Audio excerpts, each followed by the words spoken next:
Radio frequency identification, RFID. Think of RFID, or radio frequency identification, as the ultimate digital barcode. While a standard barcode requires a line of sight, meaning a laser has to physically see the printed lines, RFID uses radio waves to capture data from a distance, even through cardboard, plastic, or clothing. It is the technology that allows the post office to track a pallet of mail or a warehouse to count 1,000 items in a single second. The anatomy of an RFID system. An RFID system is made of two primary components, the tag and the reader.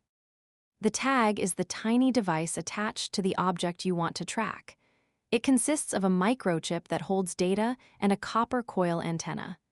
The reader is the device that sends out radio signals to query the tag.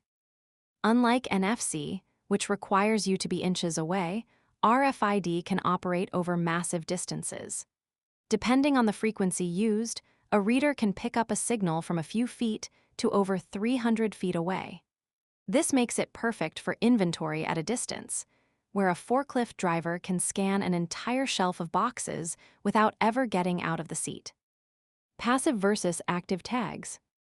To master RFID, you must understand the two different ways tags are powered.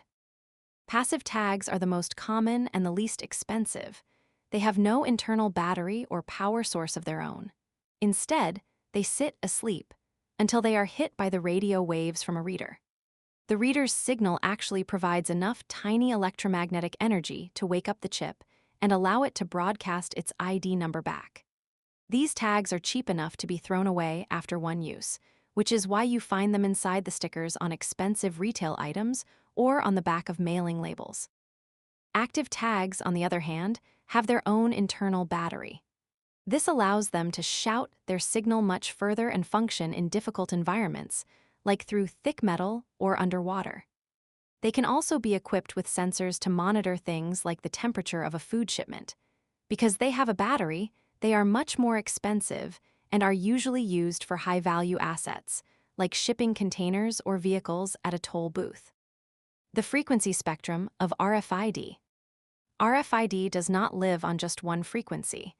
It is divided into three main bands, each with its own personality.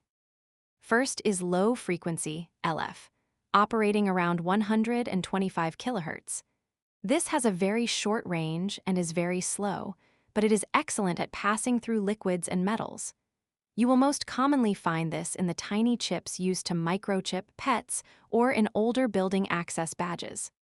Second is high frequency, HF, operating at 13.56 MHz. This is the parent of NFC. It has a moderate range of about 3 feet and is used for library books, smart cards, and healthcare patient tracking. Third is ultra-high frequency, UHF, operating between 860 and 960 MHz. This is the superstar of the supply chain. It has a massive range of 20 feet or more and can read hundreds of tags simultaneously. This is the technology used in large-scale warehouses and for the easy pass tags used for highway tolls. Security and privacy concerns. From a cybersecurity perspective, RFID presents a unique set of challenges because it is silent and invisible. An attacker with a high-powered, handheld reader can perform unauthorized scanning. They could potentially walk through a crowded area and scan the RFID chips in people's passports or credit cards from several feet away. This is often called digital pickpocketing. To defend against this, we use shielding. This is why you see RFID blocking wallets or sleeves.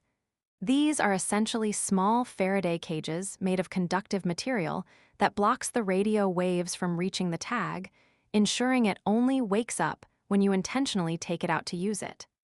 Practical troubleshooting, the liquid and metal problem.